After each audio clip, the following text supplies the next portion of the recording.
In order to properly calibrate the heat management system for your nuclear reactor, you must first learn about how the temperature values are calculated.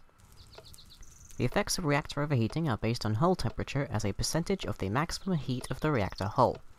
At 40% of the maximum heat, flammable blocks within a 5x5x5 area will begin to burn. At 50% of the maximum heat, water blocks within the same area will begin to evaporate.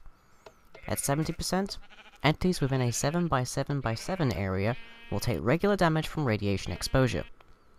At 85%, blocks within a 5x5x5 area, including the reactor chambers themselves, can burn or turn into flowing lava spontaneously, potentially causing further damage to the reactor and control systems around it.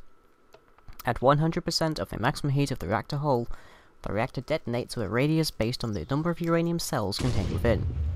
A single uranium cell detonation significantly exceeds the blast radius of most TNT cannon misfires. Since we now know that the effects of overheating are based on percentages, we now need to calculate the maximum heat of our reactor's hull. A single nuclear reactor with no chambers or inventory has a maximum heat of 10,000.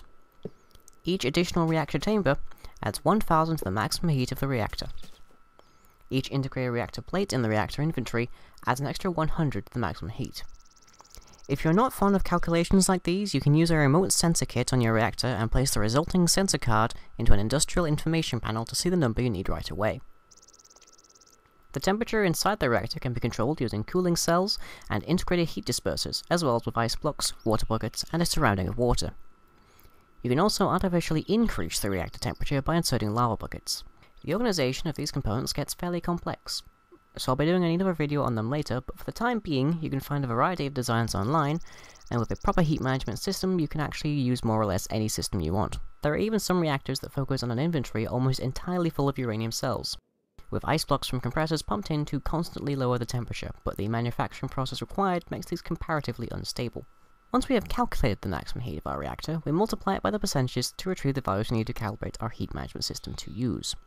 Using the sensor card from before, we can retrieve the 85% value rather easily as the melting point. Unless you have a reactor environment devoid of flammable blocks, it's best to aim for below 40%. If your environment is reasonably fireproof and you don't expect to enter it often or unarmored, you can certainly get away with aiming it below the 85% mark.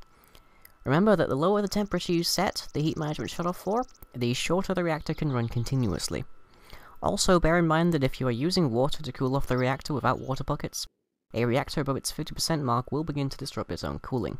So now that we have our target temperature to be shutting things down at, we can calibrate our heat management system.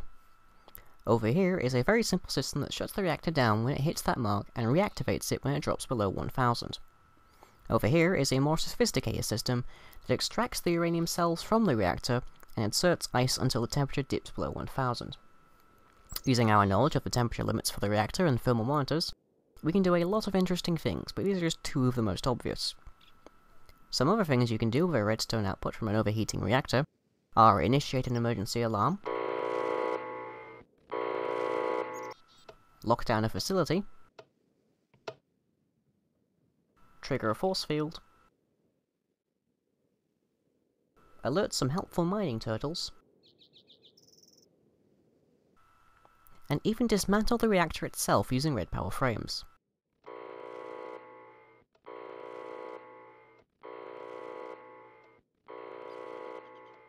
That's all for this time. Next time we'll look into how to properly organize the internal inventory of your reactors. And remember, only you can prevent Mine Noble.